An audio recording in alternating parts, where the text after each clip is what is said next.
നമസ്കാരം. പ്രമുഖ പത്രങ്ങളിലെ വാർത്തകൾ നിങ്ങളുടെ കാതുകളിലേക്ക്.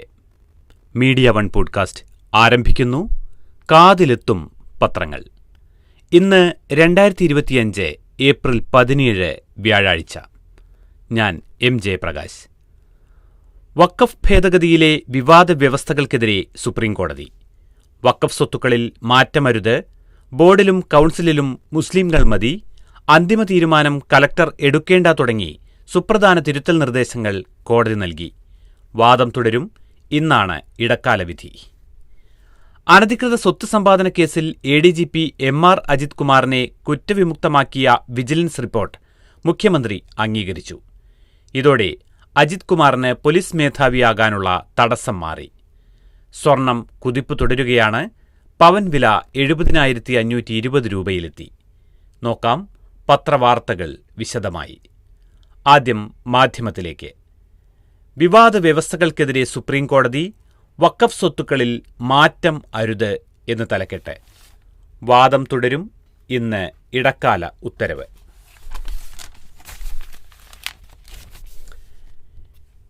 ന്യൂഡൽഹിയിൽ നിന്ന് ഹസനുൽ ബന്ന. രജിസ്ട്രേഷൻ മൂലമോ കോടതി ഉത്തരവാലോ ഉപയോഗത്തിലൂടെയോ വഖഫായി കണക്കാക്കുന്ന സ്വത്തുക്കളിൽ മാറ്റം വരുത്തരുതെന്ന് സുപ്രീംകോടതി. വിവാദ വഖഫ് ഭേദഗതി നിയമത്തിനെതിരായ ഹർജികൾ പരിഗണിച്ച ചീഫ് ജസ്റ്റിസ് സഞ്ജീവ് ഖന്ന അധ്യക്ഷനായ ബെഞ്ച് ഇടക്കാല വിധി പറയാൻ വ്യാഴാഴ്ചത്തേക്ക് മാറ്റി.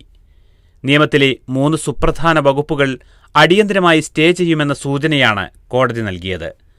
ഉപയോഗത്തിലൂടെയുള്ള വഖഫ്, ജില്ലാ കലക്ടർക്കുള്ള അമിതാധികാരം, വഖഫ് കൗൺസിലിലെയും ബോർഡുകളിലെയും അമുസ്ലിങ്ങൾ എന്നിവയുമായി ബന്ധപ്പെട്ട വ്യവസ്ഥകളിൽ ഹർജിക്കാരായ പ്രതിപക്ഷ പാർട്ടികളും MPമാരും മുസ്ലിം സംഘടനകളും ഉന്നയിച്ച ആശങ്കകൾക്ക് അടിസ്ഥാനമുണ്ടെന്ന് വ്യക്തമാക്കിയാണ് ബെഞ്ച് ഇടക്കാല ഉത്തരവിനൊരുങ്ങിയത്.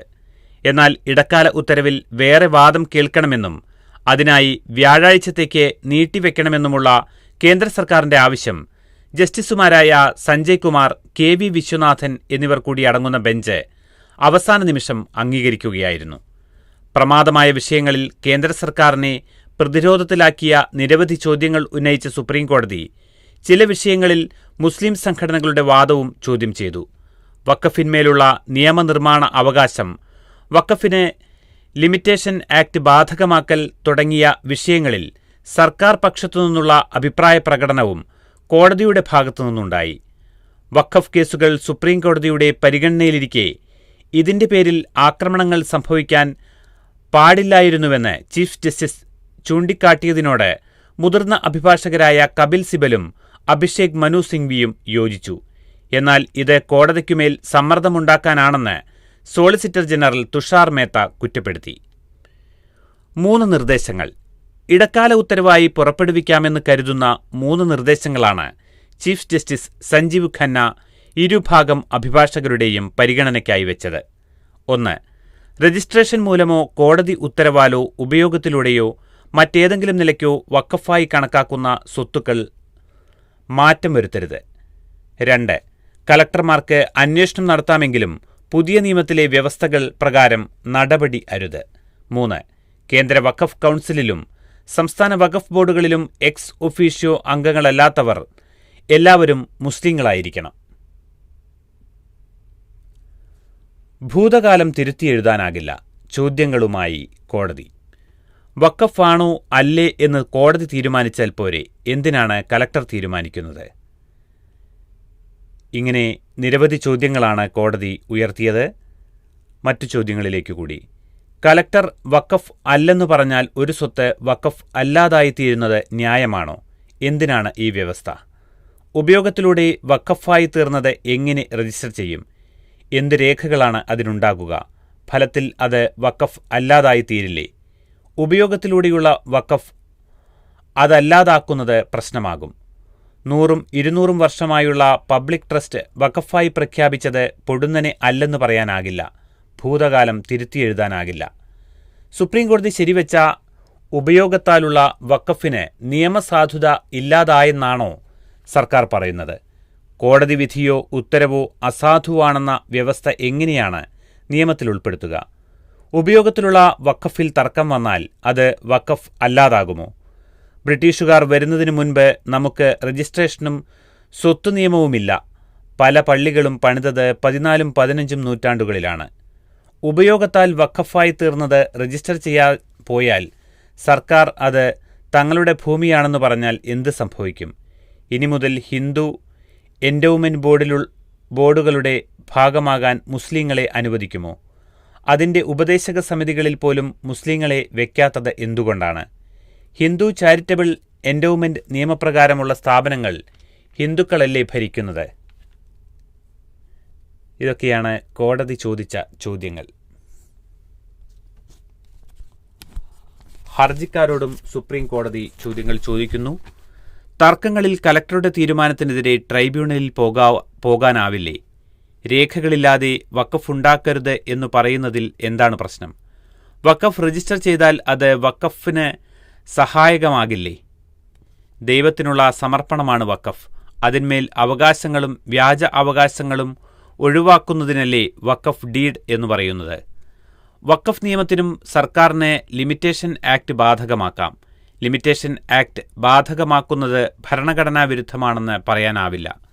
ഉപയോഗത്തിലുള്ള വഖഫ് എല്ലാം പ്രശ്നമാണെന്ന് പറയുന്നില്ല, എന്നാൽ പ്രശ്നമുള്ളതുമുണ്ട്. എന്തായാലും വഖഫ് ഭേദഗതിയുമായി ബന്ധപ്പെട്ട ഹർജികളിലെ വാദം ഇന്നും കോടതിയിൽ തുടരും. ഇടക്കാല ഉത്തരവും ഇന്നുണ്ടായേക്കും. അനധികൃത സ്വത്ത് സമ്പാദന കേസ് കടമ്പ കടന്ന് അജിത് കുമാർ. അനധികൃത സ്വത്ത് സമ്പാദന കേസിൽ ADGP MR അജിത് കുമാറിനെ കുറ്റവിമുക്തനാക്കിയ വിജിലൻസ് റിപ്പോർട്ട് മുഖ്യമന്ത്രി അംഗീകരിച്ചു. സംസ്ഥാന പോലീസ് മേധാവിയാകാനുള്ള പട്ടികയിൽ ഉൾപ്പെട്ടിട്ടുള്ള അജിത് കുമാറിന് ഇതോടെ ഒരു തടസ്സം മാറി. കവടിയാറിലെ ഭൂമി ഇടപാട് ഉൾപ്പെടെ PV അൻവറിന്റെ ആരോപണങ്ങളിൽ തെളിവില്ലെന്നായിരുന്നു വിജിലൻസ് കണ്ടെത്തൽ. കഴിഞ്ഞ മാസം 12-നാണ് വിജിലൻസ് ഡയറക്ടർ സർക്കാരിന് റിപ്പോർട്ട് നൽകിയത്. സംസ്ഥാന പോലീസ് മേധാവി സ്ഥാനത്തേക്കുള്ള പട്ടിക തയ്യാറാക്കുന്നതിനിടെ തിടുക്കപ്പെട്ടാണ് സർക്കാർ വിജിലൻസ് റിപ്പോർട്ട് അംഗീകരിച്ചത്. RSS നേതാക്കളുമായി ADGP രഹസ്യ കൂടിക്കാഴ്ച നടത്തിയത് സർക്കാരിനെ രാഷ്ട്രീയമായി പ്രതിരോധത്തിലാക്കിയെങ്കിലും അജിത് കുമാറിനെ സംരക്ഷിക്കുന്ന നിലപാടാണ് മുഖ്യമന്ത്രി സ്വീകരിച്ചത്. സ്വത്ത് സമ്പാദന കേസിലെ വിജിലൻസ് റിപ്പോർട്ട് കോടതിയിൽ എത്താതിരിക്കാനും ശ്രമം നടന്നു. ADGP വിജയനെതിരെ വ്യാജമൊഴി നൽകിയതിൽ അജിത് കുമാറിന്റെ പേരിൽ കേസെടുക്കാമെന്ന സംസ്ഥാന പോലീസ് മേധാവിയുടെ റിപ്പോർട്ടും സർക്കാർ അവഗണിച്ചു. ഇതിൽ നടപടിയുണ്ടായാൽ അജിത് കുമാറിന്റെ സ്ഥാനക്കയറ്റത്തിന് തടസ്സമാകുമായിരുന്നു. അജിത് കുമാറിന് നേരെ ആരോപണമുയർന്ന തൃശൂർ പൂരം കലക്കൽ ആരോപണത്തിലും ക്രൈംബ്രാഞ്ച് അന്വേഷണം പൂർത്തിയാക്കിയിട്ടില്ല.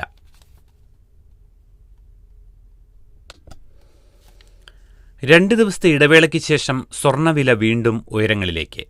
ബുധനാഴ്ച ഗ്രാമിന് 95 രൂപ വർദ്ധിച്ച് 8,815 രൂപയും പവന് 760 രൂപ വർദ്ധിച്ച് 70,520 രൂപയും എന്ന സർവകാല റെക്കോർഡിലെത്തി. പവന് കഴിഞ്ഞ ശനിയാഴ്ച രേഖപ്പെടുത്തിയ 70,160 എന്ന റെക്കോർഡാണ് മറികടന്നത്. അന്താരാഷ്ട്ര സ്വർണ്ണവില ട്രോയ് ഔൺസിന് $3,280, രൂപയുടെ വിനിമയ നിരക്ക് 85.52. 24 കാരറ്റ് സ്വർണ്ണവില കിലോയ്ക്ക് ബാങ്ക് നിരക്ക് 95 ലക്ഷം രൂപയായി.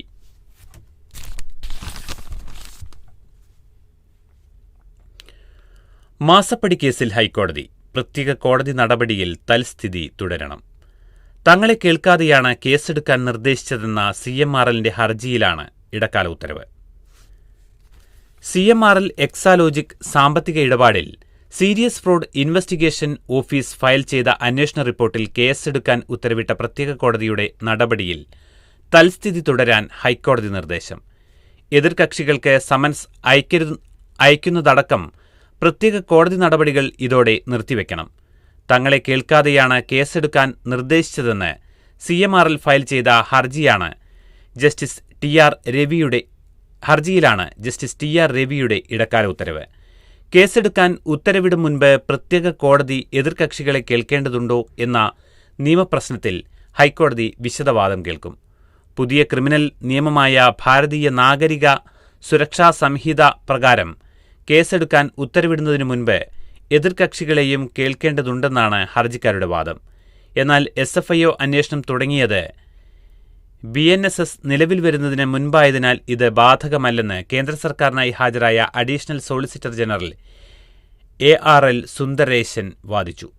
കേസെടുക്കുന്നതിനു മുൻപ് എതിർകക്ഷികളെ കേൾക്കണം എന്ന് പഴയ നിയമമായ CRPCയിൽ പറയുന്നില്ലെന്ന് ചൂണ്ടിക്കാട്ടിയായിരുന്നു വാദം.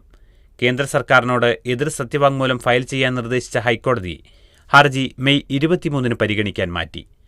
2 മാസത്തേക്ക് തൽസ്ഥിതി തുടരാനാണ് നിർദ്ദേശം. ജസ്റ്റിസ് BR ഗവായി സുപ്രീംകോടതി ചീഫ് ജസ്റ്റിസാകും. ന്യൂഡൽഹി. ജസ്റ്റിസ് BR ഗവായി സുപ്രീംകോടതി ചീഫ് ജസ്റ്റിസാകും. നിലവിലെ ചീഫ് ജസ്റ്റിസ് സഞ്ജീവ് ഖന്ന മുതിർന്ന ജഡ്ജിയായ ഗവായിയുടെ പേര് കേന്ദ്ര സർക്കാരിന് ശുപാർശ ചെയ്തു. ഇന്ത്യയുടെ 52ാമത് ചീഫ് ജസ്റ്റിസായി ജസ്റ്റിസ് ഗവായ് മെയ് 14 ചുമതലയേൽക്കും. May 13 chief justice Sanjiv Khanna വിരമിക്കുന്നത്. 2019 മെയ് 24 ഭൂഷൺ രാംകൃഷ്ണ ഗവായ് സുപ്രീംകോടതി ജസ്റ്റിസായത്. 6 മാസം കാലാവധിയുള്ള അദ്ദേഹം 2025 നവംബർ 23 വിരമിക്കുക. നിലവിലെ chief justice Sanjiv Khanna 2024 November 11 ചുമതലയേറ്റത്.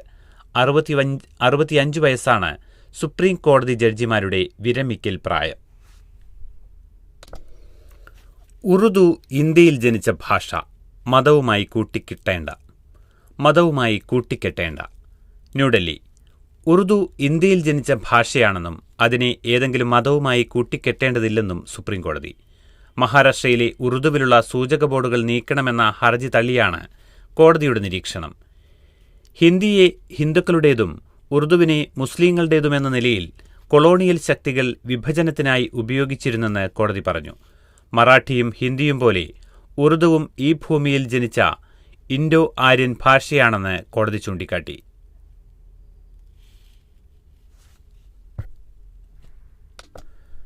നടപടി അല്ലെങ്കിൽ കോടതി. ചീഫ് സെക്രട്ടറിയോട് Prashant. Thiruvananthapuram. Additional chief secretary Jayathilak, Gopalakrishnan എന്നിവർക്കെതിരായ പോരാട്ടത്തിൽ നിന്ന് പിന്നോട്ടില്ലെന്ന് ചീഫ് സെക്രട്ടറി ശാരദാ മുരളീധരനുമായുള്ള കൂടിക്കാഴ്ചയിൽ പ്രശാന്ത് വ്യക്തമാക്കി. തനിക്കെതിരെ ഇരുവരും വ്യാജരേഖയടക്കം ചമച്ചുവെന്നും ക്രിമിനൽ കുറ്റം ചെയ്ത ഇവർക്കെതിരെ നടപടിയെടുത്തില്ലെങ്കിൽ നിയമപരമായി നീങ്ങുമെന്നും 1 മണിക്കൂറോളം നീണ്ട കൂടിക്കാഴ്ചയിൽ അദ്ദേഹം അറിയിച്ചു. ജയതിലകിനെ സമൂഹമാധ്യമത്തിൽ അധിക്ഷേപിച്ചതിന് നേരിട്ട സസ്പെൻഷനുമായി ബന്ധപ്പെട്ട് പ്രശാന്തിന് പറയാനുള്ള കാര്യങ്ങൾ കേൾക്കാനാണ് ചീഫ് സെക്രട്ടറി അദ്ദേഹത്തെ വിളിച്ചത്. പ്രശാന്തിന്റെ വാദങ്ങൾ രേഖപ്പെടുത്തിയ ചീഫ് സെക്രട്ടറി അത് മുഖ്യമന്ത്രിക്കും കൈമാറും. ഇതിന്റെ അടിസ്ഥാനത്തിലാകും തുടർ നടപടി. കൂടിക്കാഴ്ചയിൽ ജയതിലക് ഓഫീസിൽ ഹാജരാകാത്തതടക്കമുള്ള രേഖകൾ പ്രശാന്ത് ചീഫ് സെക്രട്ടറിക്ക് നൽകി. പട്ടിക വിഭാഗത്തിന് കീഴിലുള്ള ഉന്നതിയിലെ ഫയലുകൾ താൻ സമയബന്ധിതമായി കൈമാറിയില്ലെന്ന് കാട്ടി ജയതിലകും ഗോപാലകൃഷ്ണനും വ്യാജരേഖ ചമച്ചുവെന്നാരോപിച്ച അദ്ദേഹം അത് സാധൂകരിക്കുന്ന രേഖകളും ഹാജരാക്കി. ജയതിലകിനെതിരെ പരസ്യ പ്രതികരണങ്ങളിൽ നിന്ന് പിന്നോട്ടില്ലെന്ന് കൂടിക്കാഴ്ചയ്ക്ക് ശേഷം പ്രശാന്ത് മാധ്യമങ്ങളോട് വ്യക്തമാക്കി. ശരിയെന്ന് തോന്നുന്ന കാര്യങ്ങളാണ് പറയുന്നത്. ചട്ടങ്ങളെക്കുറിച്ച് ബോധ്യമുണ്ട്. സർക്കാരിനെയോ നയങ്ങളെയോ വിമർശിച്ചിട്ടില്ല. സർവീസിലേക്ക് ഉടൻ തിരികെ കയറിയിട്ട് തനിക്ക് മറിക്കാനൊന്നുമില്ല. സർവീസിനകത്തും പുറത്തും ഒരുപോലെയാണ്. 18 വർഷമായി സർവീസിലുള്ള തനിക്ക് 15 വർഷം കൂടി ബാക്കിയുണ്ട്. യോഗവും ആയുസ്സുമുണ്ടെങ്കിൽ ചീഫ് സെക്രട്ടറി വരെയാകാം. ആഗ്രഹിച്ചു നേടിയ ജോലിയാണിത്. അതു കളഞ്ഞിട്ട് താൻ രാഷ്ട്രീയത്തിലേക്ക് ഇറങ്ങുമെന്ന ചിന്ത ചിലർക്കുണ്ട്. അതിനുള്ള വെള്ളം വാങ്ങിവെച്ചേക്ക്, പ്രശാന്ത് പറഞ്ഞു.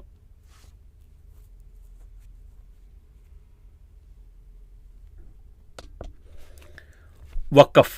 BJPക്കും ലീഗിനുമെതിരെ മുഖ്യമന്ത്രി.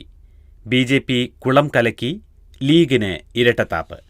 നിയമഭേദഗതി മുനമ്പത്തിന്റെ പരിഹാരമെന്ന BJP പ്രചാരണം പൊളിഞ്ഞെന്നും മുഖ്യമന്ത്രി.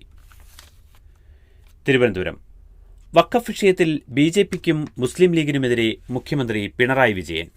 BJP കുളം കലക്കി മീൻ പിടിക്കാൻ നോക്കിയപ്പോൾ മുസ്ലിം ലീഗ് ഈ വിഷയത്തിൽ ഇരട്ടത്താപ്പ് സ്വീകരിച്ചെന്ന് മുഖ്യമന്ത്രി വാർത്താസമ്മേളനത്തിൽ ആരോപിച്ചു. വഖഫ് നിയമ ഭേദഗതിയാണ് മുനമ്പം പ്രശ്നത്തിന്റെ ശാശ്വത പരിഹാരം എന്ന പ്രചാരണം BJP അഴിച്ചുവിട്ടിരുന്നു. അത് പൂർണ്ണ തട്ടിപ്പാണെന്ന് ഇപ്പോൾ മനസ്സിലായി.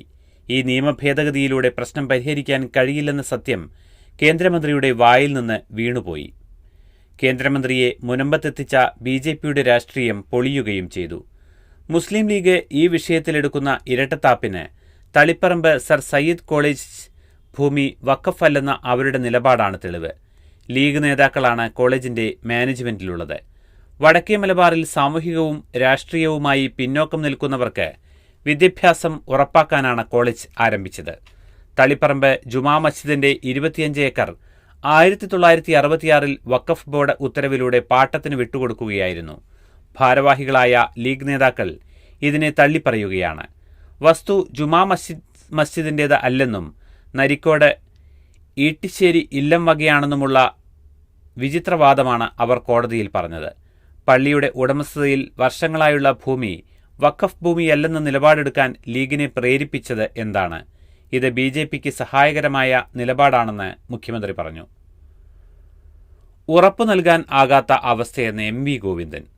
മുനമ്പം വിഷയത്തിൽ കേന്ദ്രമന്ത്രിക്കെന്നല്ല ആർക്കും ഉറപ്പുകൊടുക്കാൻ കഴിയാത്ത അവസ്ഥയാണുള്ളതെന്ന് CPM സംസ്ഥാന സെക്രട്ടറി MV ഗോവിന്ദൻ പറഞ്ഞു. കേന്ദ്രമന്ത്രിമാർ ഉൾപ്പെടെ അവിടെ ക്രിസ്ത്യൻ മുസ്ലിം സംഘർഷം എങ്ങനെ വളർത്തിയെടുക്കാം എന്നാണ് ആലോചിച്ചത്. ഇന്നത്തെ പരിതസ്ഥിതിയിൽ സമാധാനപരമായ അന്തരീക്ഷമുണ്ടാക്കാൻ കമ്മീഷൻ രൂപീകരിച്ച് ഫലപ്രദമായ അന്വേഷണം നടത്തി കാര്യങ്ങൾ മുന്നോട്ട് കൊണ്ടുപോകുക എന്നതാണ് സർക്കാർ ഉദ്ദേശിക്കുന്നതെന്നും MV ഗോവിന്ദൻ പറഞ്ഞു. വഖഫ് നിയമ ഭേദഗതി പ്രതിഷേധക്കടലായി മുസ്ലിം ലീഗ് റാലി. കോഴിക്കോട് രാജ്യത്തിന്റെ ഐക്യത്തിനും മതേതരത്വത്തിനും ഭരണഘടനയ്ക്കും വിള്ളൽ വീഴ്ത്താനുള്ള ശ്രമമാണ് വഖഫ് ഭേദഗതിയിലൂടെ കേന്ദ്ര സർക്കാർ ഉന്നം വയ്ക്കുന്നതെന്ന് കുറ്റപ്പെടുത്തി മുസ്ലിം ലീഗ് റാലി. വഖഫ് നിയമ ഭേദഗതിക്കെതിരെ മുസ്ലിം ലീഗ് ഒരുക്കിയ മഹാറാലിയിൽ കേന്ദ്ര സംസ്ഥാന സർക്കാരുകൾക്കെതിരെയുള്ള പ്രതിഷേധമിരമ്പി.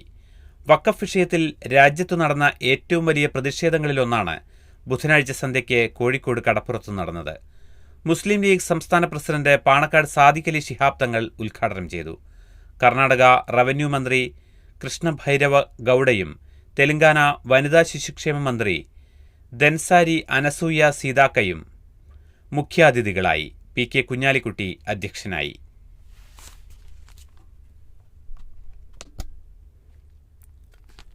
റോബർട്ട് വാദ്രയെ ഇന്ന് വീണ്ടും ചോദ്യം ചെയ്യും. ന്യൂഡൽഹി ഭൂമി ഇടപാടുമായി ബന്ധപ്പെട്ട സാമ്പത്തിക ക്രമക്കേട് കേസിൽ പ്രിയങ്ക ഗാന്ധിയുടെ ഭർത്താവും വ്യവസായിയുമായ റോബർട്ട് വാദ്രയെ എൻഫോഴ്സ്മെന്റ് ഡയറക്ടറേറ്റ് ഇന്ന് വീണ്ടും ചോദ്യം ചെയ്യും. 2008 ഇടപാടുമായി ബന്ധപ്പെട്ട് ഇന്നലെ 5 മണിക്കൂറും ചൊവ്വാഴ്ച 6 മണിക്കൂറും ചോദ്യം ചെയ്തിരുന്നു. ഇന്നലെ പ്രിയങ്ക ഗാന്ധിക്കൊപ്പമാണ് വാദ്ര ED ഓഫീസിലെത്തിയത്. ചോദ്യം ചെയ്യൽ തീരുന്നതുവരെ സന്ദർശകരുടെ മുറിയിൽ പ്രിയങ്ക കാത്തിരുന്നു. കേസിൽ വിശദമായ മൊഴി രേഖപ്പെടുത്തുകയാണെന്ന് ED വൃത്തങ്ങൾ പറഞ്ഞു. ഇടപാടിന്റെ വിവിധ രേഖകൾ കൈമാറിയതായി മാധ്യമങ്ങളോട് പറഞ്ഞ വാദ്ര രാഷ്ട്രീയ വേട്ടയുടെ ഇരയാണ് താനെന്ന് ആവർത്തിച്ചു. രാജ്യവ്യാപക പ്രതിഷേധത്തിന് കോൺഗ്രസ്. നാഷണൽ ഹെറാൾഡ് കേസിൽ സോണിയാഗാന്ധിക്കും രാഹുൽ ഗാന്ധിക്കുമെതിരെ കേന്ദ്ര സർക്കാർ പ്രതികാര നടപടികൾ സ്വീകരിക്കുന്നതായി ആരോപിച്ച് സംസ്ഥാനത്തൊട്ടാകെ കോൺഗ്രസ് പ്രതിഷേധം.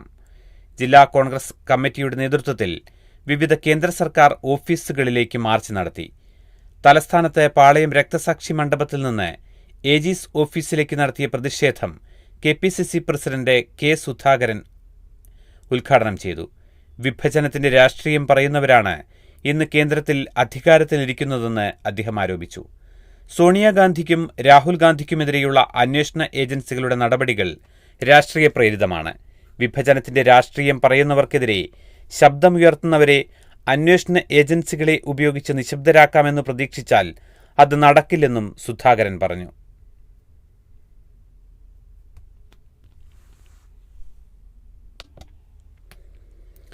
സഹപ്രവർത്തകരുടെ PF അക്കൗണ്ടിലെ തുക സംഭാവനയാക്കി മുൻ അധ്യാപകൻ അറസ്റ്റിൽ. കാടാമ്പുഴ, മലപ്പുറം. പ്രധാനാധ്യാപിക ഉൾപ്പെടെ 3 അധ്യാപകരുടെ PF അക്കൗണ്ട് ലോഗിൻ ID ഉപയോഗിച്ച് അക്കൗണ്ടിലെ തുക മുഖ്യമന്ത്രിയുടെ ദുരിതാശ്വാസ നിധിയിലേക്ക് മാറ്റാൻ ശ്രമിച്ചെന്ന പരാതിയിൽ മുൻ അധ്യാപകൻ അറസ്റ്റിൽ. കാടാമ്പുഴ AUP സ്കൂളിലെ മുൻ അധ്യാപകൻ കൊളത്തൂർ ചെമ്മലശ്ശേരി തച്ചങ്ങാടൻ സെയ്തലവി ആണ് അറസ്റ്റിലായത്. തിരൂർ കോടതിയിൽ ഹാജരാക്കിയ ശേഷം കൊണ്ടുപോകുന്നതിനിടെ ഇയാൾ പോലീസിനെ വെട്ടിച്ച് കടന്നുകളഞ്ഞെങ്കിലും പിന്നീട് പിടികൂടി. ഇന്ത്യ വാങ്ങുന്ന എണ്ണയുടെ ശരാശരി വില $70 താഴെ. 2021 ഓഗസ്റ്റിന് ശേഷം ആദ്യം. മുംബൈ. ഇന്ത്യ വാങ്ങുന്ന അസംസ്കൃത എണ്ണയുടെ ശരാശരി വില $70 താഴെയെത്തി. പെട്രോളിയം പ്ലാനിംഗ് ആൻഡ് അനാലിസിസ് സെല്ലിന്റെ കണക്കനുസരിച്ച് ഏപ്രിൽ 15 വരെയുള്ള ഇന്ത്യൻ ബാസ്ക്കറ്റിലെ ശരാശരി വില $68.48. 2021 ഓഗസ്റ്റിന് ശേഷം ആദ്യമായാണ് ഇന്ത്യ വാങ്ങുന്ന അസംസ്കൃത എണ്ണയുടെ ശരാശരി വില ഏതെങ്കിലും മാസത്തിൽ $70 താഴെയാകുന്നത്. അമേരിക്കയുടെ തീരുവ യുദ്ധത്തിൽ അന്താരാഷ്ട്ര അസംസ്കൃത എണ്ണവില കുത്തനെ കുറഞ്ഞിട്ടുണ്ട്. അന്താരാഷ്ട്ര ബെഞ്ച്മാർക്കായ ബ്രൈറ്റ് ക്രൂഡ് ഓയിൽ വില വീപ്പയ്ക്ക് $65.16 ബുധനാഴ്ച വ്യാപാരം പുരോഗമിക്കുന്നത്. ഇങ്ങനെ ക്രൂഡ് ഓയിൽ വില കുറയുമ്പോഴും നമ്മുടെ നാട്ടിൽ പെട്രോൾ, ഡീസൽ വില കുറയ്ക്കാൻ സർക്കാരിന് ഒരു പദ്ധതിയുമില്ല എന്നുള്ളത് പ്രത്യേകം എടുത്തു പറയേണ്ട കാര്യമാണ്.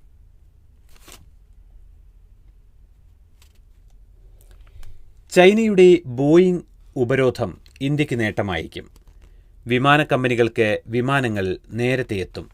മുംബൈ തീരുവ യുദ്ധത്തിന്റെ ഭാഗമായി അമേരിക്കൻ കമ്പനിയായ ബോയിങ്ങിന്റെ വിമാനങ്ങൾക്ക് ചൈന കൊണ്ടുവന്ന ഉപരോധം ഇന്ത്യക്ക് ഗുണമായിരിക്കും.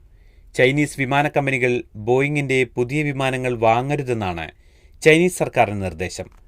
ഡൊണാൾഡ് ട്രംപ് ചൈനയിൽ നിന്നുള്ള ഇറക്കുമതിക്ക് 145% അതിനു മുകളിലും തീരുവ പ്രഖ്യാപിച്ച സാഹചര്യത്തിലാണ് നടപടി. ചൈന ബോയിങ്ങിന്റെ പുതിയ വിമാനങ്ങൾ വാങ്ങുന്നത് നിർത്തിവെച്ചാൽ ഇന്ത്യൻ വിമാന കമ്പനികൾക്ക് അത് വേഗത്തിൽ വിമാനങ്ങൾ ലഭ്യമാകാൻ സഹായകമാകുമെന്നാണ് പ്രതീക്ഷ. നിലവിൽ എയർ ഇന്ത്യയും ഇൻഡിഗോയും പുതുതായെത്തിയ ആകാശയുമെല്ലാം ഓർഡർ ചെയ്ത വിമാനങ്ങൾ കൃത്യസമയത്ത് ലഭിക്കാത്തതിനാൽ നവീകരണ പ്രവർത്തനങ്ങളിൽ വെല്ലുവിളി നേരിടുകയാണ്. ചൈനീസ് കമ്പനികൾ വിമാനം വാങ്ങുന്നത് നിർത്തിവെച്ചാൽ ബോയിങ് ഈ വിമാനങ്ങൾ ഇന്ത്യൻ കമ്പനികൾക്ക് കൈമാറാൻ സാധ്യതയുണ്ട്. കഴിഞ്ഞ വർഷവും സമാനമായ സ്ഥിതിയുണ്ടായിരുന്നു. ചൈനീസ് കമ്പനികളുടെ ഓർഡറിൽ നിർമ്മിച്ച വിമാനങ്ങൾ എയർ ഇന്ത്യ എക്സ്പ്രസിനും ആകാശയ്ക്കുമായി ബോയിങ് കൈമാറുകയായിരുന്നു. പുതിയ സാഹചര്യത്തിൽ എയർ ഇന്ത്യ എക്സ്പ്രസിന് ഇത്തരത്തിൽ 25 വിമാനങ്ങൾ കൂടി ലഭിച്ചേക്കുമെന്നാണ് പ്രതീക്ഷ. ഓർഡർ കുമിഞ്ഞുകൂടുമ്പോഴും വിപണിക്കാവശ്യമായ രീതിയിൽ വിമാനങ്ങൾ നൽകാൻ കമ്പനികൾക്ക് കഴിയുന്നില്ലെന്ന പ്രതിസന്ധിയുണ്ട്. വിമാനങ്ങളുടെയും എഞ്ചിനുകളുടെയും ലഭ്യതക്കുറവ് പഴയ വിമാനങ്ങൾ ഉപയോഗിച്ച് പ്രതീക്ഷിച്ചിരുന്നതിനേക്കാൾ കൂടുതൽ കാലത്തേക്ക് സേവനം തുടരാൻ നിർബന്ധിതമാക്കുകയാണെന്ന് Air India CEO Campbell Wilson അടുത്തിടെ സൂചിപ്പിച്ചിരുന്നു.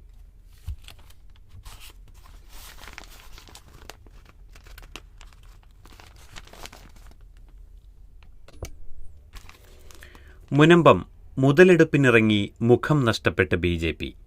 വാർത്ത മാധ്യമത്തിലാണ്. വിഷയത്തെ തുടക്കം മുതൽ രാഷ്ട്രീയ നേട്ടത്തിന് ആയുധമായാണ് BJP കണ്ടത്. കൊച്ചി വഖഫ് നിയമ ഭേദഗതി മുനമ്പം പ്രശ്നത്തിന് ശാശ്വത പരിഹാരമാണെന്ന് സമരക്കാരെ വിശ്വസിപ്പിച്ച് രാഷ്ട്രീയ മുതലെടുപ്പിനിറങ്ങിയ BJP മുഖം നഷ്ടപ്പെട്ട അവസ്ഥയിൽ. BJP വഞ്ചിക്കുകയായിരുന്നു എന്ന രീതിയിലുള്ള പ്രതികരണവും പ്രതിഷേധവും സമരക്കാരിൽ നിന്ന് സമരത്തെ പിന്തുണച്ച ക്രൈസ്തവ സഭാ പ്രതിനിധികളിൽ നിന്നും ഉയർന്നു തുടങ്ങി. വഖഫ് നിയമ ഭേദഗതി കൊണ്ട് മാത്രം മുനമ്പത്തെ പ്രശ്നം പരിഹരിക്കാനാവില്ലെന്ന ന്യൂനപക്ഷ കാര്യമന്ത്രി കിരൺ റിജിജുവിന്റെ പ്രസ്താവന സമരക്കാരെയും സംസ്ഥാനത്തെ BJP നേതൃത്വത്തെയും ഒന്നുപോലെ വെട്ടിലാക്കി. മുനമ്പം വിഷയത്തെ തുടക്കം മുതൽ രാഷ്ട്രീയ നേട്ടത്തിന് ആയുധമായാണ് BJP കണ്ടത്.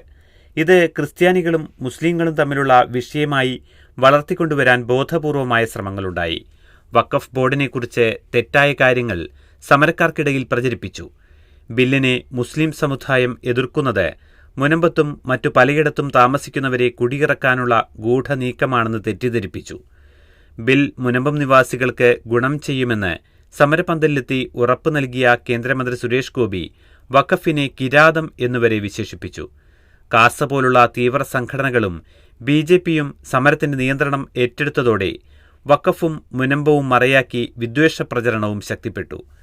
നിയമം പാസാക്കുന്നതോടെ മുനമ്പത്തുകാർക്ക് തങ്ങളുടെ ഭൂമി തിരിച്ചുകിട്ടുമെന്നാണ് ബിൽ പാർലമെന്റിൽ അവതരിപ്പിക്കവേ മന്ത്രി കിരൺ റിജിജു പറഞ്ഞത്.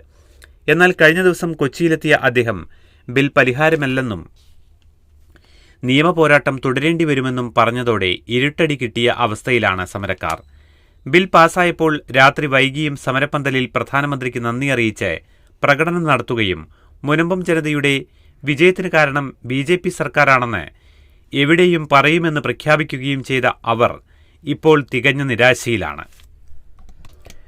ബിൽ പാസായ അവസരം മുതലെടുക്കാൻ BJP സംസ്ഥാന അധ്യക്ഷൻ രാജീവ് ചന്ദ്രശേഖർ, V മുരളീധരൻ, ജോർജ് കുര്യൻ തുടങ്ങിയവർ തൊട്ടടുത്ത ദിവസങ്ങളിൽ മുനമ്പത്തെ സമരപന്തൽ സന്ദർശിച്ചിരുന്നു. മോദിക്ക് വോട്ട് ചെയ്യുന്നവർ ഇവിടെ ഇല്ലാതിരുന്നിട്ടും പ്രശ്നം പരിഹരിച്ചത് മോദിയാണെന്നും മുനമ്പത്തെ ജനങ്ങൾക്ക് റവന്യൂ അവകാശം തിരിച്ചുകിട്ടുമെന്ന ഉറപ്പ് ബില്ലിൽ ഉണ്ടെന്നുമാണ് രാജീവ് പറഞ്ഞത്. പ്രശ്നം നേരിടുന്ന 50 പേർ അദ്ദേഹത്തിൽ നിന്ന് പാർട്ടി അംഗത്വം സ്വീകരിക്കുകയും ചെയ്തു. കേന്ദ്രമന്ത്രിയുടെ മലക്കം മറിച്ചിൽ സമരക്കാരിൽ സൃഷ്ടിച്ച പ്രതിഷേധം തണുപ്പിക്കാൻ, പാർട്ടിയുടെ മുഖം രക്ഷിക്കാനും മുനമ്പത്തെ അമ്മമാർ ഉൾപ്പെടെ 12 പേരെ പ്രധാനമന്ത്രി നരേന്ദ്രമോദി നേരിട്ട് കാണാൻ തീരുമാനിച്ചതായാണ് അറിയുന്നത്. ഷോൺ ജോർജ് അടക്കമുള്ളവർ സമ്മർദ്ദം ചെലുത്തിയാണ് കിരൺ റിജിജുവിനെ മുനമ്പത്തെത്തിച്ചത്. എന്നാൽ മന്ത്രിയുടെ വരവുകൊണ്ട് നേട്ടമുണ്ടായില്ലെന്ന് മാത്രമല്ല, പാർട്ടി പ്രതിക്കൂട്ടിലാകുകയും ചെയ്തെന്നാണ് BJPയിലെ ഒരു വിഭാഗത്തിന്റെ വിലയിരുത്തൽ. സന്ദർശനം വെറും രാഷ്ട്രീയ നാടകമായി മാറിയെന്ന് സമരക്കാരും പറയുന്നു. ഒപ്പമുണ്ടാകുമെന്ന് കരുതിയവർ കൈവിട്ടെന്ന തിരിച്ചറിവിൽ സമരവും നിയമപോരാട്ടവും തുടരാനാണ് മുനമ്പത്തുകാരുടെ തീരുമാനം. കേന്ദ്രത്തിനെതിരെ സിറോ മലബാർ സഭ. ചില രാഷ്ട്രീയ പാർട്ടികൾ ജനങ്ങളെ തെറ്റിദ്ധരിപ്പിച്ചെന്ന് സഭാ വക്താവ്. വഖഫ് ഭേദഗതി നിയമത്തിലൂടെ മുനമ്പം ഭൂമി പ്രശ്നത്തിന് പരിഹാരമാകില്ലെന്ന് വ്യക്തമായതോടെ കേന്ദ്ര സർക്കാരിനെതിരെ പ്രതിഷേധവുമായി സിറോ മലബാർ സഭ. ചില രാഷ്ട്രീയ പാർട്ടികൾ സമരഭൂമിയിലെ ജനങ്ങളെ തെറ്റിദ്ധരിപ്പിക്കുകയായിരുന്നെന്നും BJPയുടെ പേരെടുത്തു പറയാതെ സഭാ നേതൃത്വം പരോക്ഷ വിമർശനവും നടത്തി. കേന്ദ്രമന്ത്രിയുടെ പ്രഖ്യാപനം നിരാശാജനകമാണെന്ന് സിറോ മലബാർ സഭാ വക്താവ് ഫാദർ ആന്റണി വടക്കേക്കര വാർത്താസമ്മേളനത്തിൽ പറഞ്ഞു. പാർലമെന്റിൽ ബില്ല് അവതരിപ്പിക്കുന്ന വേളയിൽ മന്ത്രി കിരൺ റിജിജു അവകാശപ്പെട്ടത് ബില്ല് വഴി മുനമ്പം പ്രശ്നത്തിന് ശാശ്വത പരിഹാരമാകുമെന്നാണ്. എന്നാൽ ചൊവ്വാഴ്ച മുനമ്പത്തെത്തിയപ്പോൾ അദ്ദേഹം പറയുന്നത് ബില്ലുകൊണ്ട് മാത്രം മുനമ്പത്തെ പ്രശ്നം പരിഹരിക്കാനാകില്ലെന്നും സുപ്രീം കോടതി വരെ നീളുന്ന നിയമ നടപടി വേണ്ടിവരുമെന്നുമാണ്. മന്ത്രിയുടെ വരവിൽ തങ്ങൾ ഏറെ പ്രതീക്ഷ വച്ചിരുന്നു.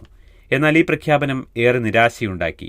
കുടിയിറക്ക് ഭീഷണി നേരിടുന്ന മുനമ്പത്തെ ജനങ്ങളെ സംരക്ഷിക്കേണ്ട ബാധ്യത സഭയ്ക്കുണ്ട്. അതുകൊണ്ടാണ് അവർക്ക് പൂർണ്ണ പിന്തുണ നൽകിയത്. തങ്ങൾ ഏതെങ്കിലും രാഷ്ട്രീയ പാർട്ടികൾക്ക് അനുകൂലമോ പ്രതികൂലമോ അല്ല. എന്നാൽ ചില പാർട്ടികൾ ജനങ്ങളെ തെറ്റിദ്ധരിപ്പിച്ചെന്നും സിറോ മലബാർ സഭാ വക്താവ് പറഞ്ഞു.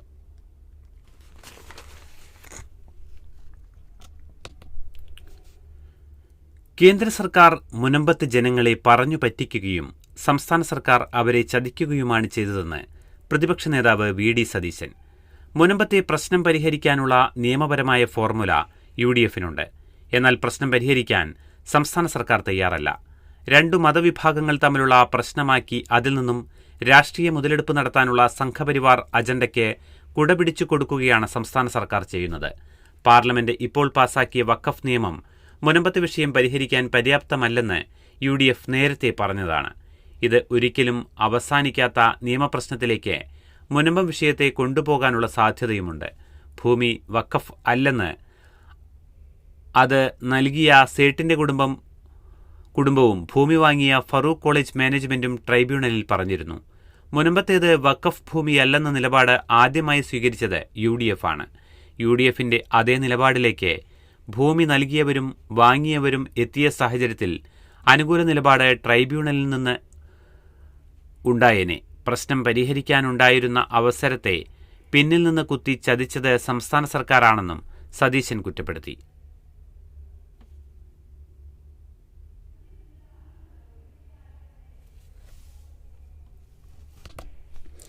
സിറിയയിലും ലെബനാനിലും ഗസയിലും സൈന്യം തുടരുമെന്ന് ഇസ്രായേൽ. ഗസയിൽ ആശുപത്രിക്ക് നേരെ വീണ്ടും ആക്രമണം. ജെറൂസലം. ഗസയിൽ മാത്രമല്ല, അയൽരാജ്യങ്ങളായ ലെബനാൻ, സിറിയ എന്നിവിടങ്ങളിലും പിടിച്ചടക്കിയ ഭൂമികളിൽ ഇസ്രായേൽ സൈന്യം അനിശ്ചിതകാലത്തേക്ക് തുടരുമെന്ന ഭീഷണിയുമായി പ്രതിരോധ മന്ത്രി ഇസ്രായേൽ കാറ്റ്സ്.